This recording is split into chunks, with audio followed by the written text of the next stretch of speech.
چې کله الله تعالی قلم پیدا کو نو قلم ته حکم ورکوي اکتب یا قلم اے قلم ولیکه پروردگار عالم څه ولیکم وای د ټولو امتو حال ولیکه حضرت آدم علیه السلام د امت حال حضرت نوح علیه السلام حضرت موسی علیه السلام حضرت عیسی علیه السلام ټولو انبیاء او امتو حال ولیکه چې کله قلم په لیکن باندې بنا وکړله حضرت آدم علیه السلام د امت حال لیکي سوای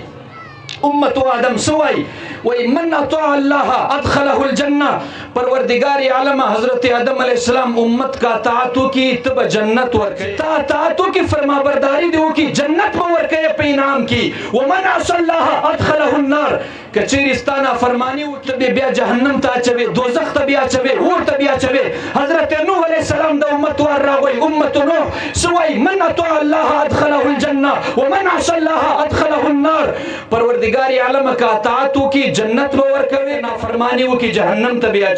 حضرت ابراہیم علیہ السلام حضرت موسی علیہ السلام حضرت عیسی علیہ السلام ہر نبی پوار باندې یو خبر لکی که فرما برداری وکي جنت ورکه که نافرمانی وکي جهنم ته بیا چه امت اخیر کې کوم امت دا امت د محمد رسول الله سره وای سبحان الله درتا سي قربان رسول الله مبارک امت وار راغی اخیری نبی امام الانبیاء خاتم النبیین سکله وار راغو د محمد عربی صلی الله علیه وسلم قلم بنا وکړه په لیکلو باندې هغه زوړ بیان لیکي من اطاع الله ادخله الجنه پروردگار عالم استا محبوب محمد رسول الله امت کچيري اطاعت دتا وکي جنت به ورکه هغه دومره خبره لا لیکل نه دا اراده وکړه آی هاي سه وکړو بزور وای سی وکړو اراده وکړه لیکل نه دا چې ومن عصى الله ادخله النار کچيري نافرمانی وکي جهنم ته بیا چه لیکل نه دی اراده وکړه غیب ناواز او ترازی تعدب یا قلم اے قلم لجدب وکا سبحان الله محبت سره وای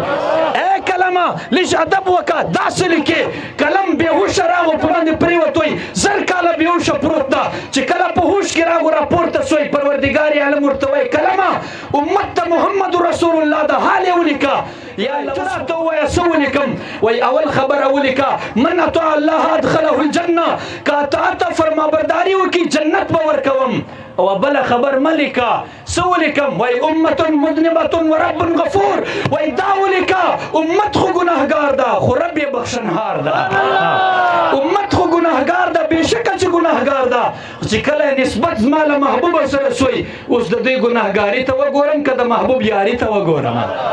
دومره گناهگار او خطاکار بدکردار لکه مش گناهگار خلق کمزوري خلق چهره مو بیا هم سلامت دی لاسونه مو بیا هم سلامت دی وجود مو بیا هم سلامت ده دا مهربانی د رسول الله نه د نور څه شاید جناب دا مهربانی د رسول الله په وجه باندې ده هر ګناه ما پتا کیستا خو چهره بیا هم سلامت دی بیل ماضی ما پتا کیدا نافرمانی ما پتا کیدا خو چهره بیا هم سلامت دی الله تعالی دې د جناب محمد رسول الله په حقيقي معنا سره مینه او محبت را نصیب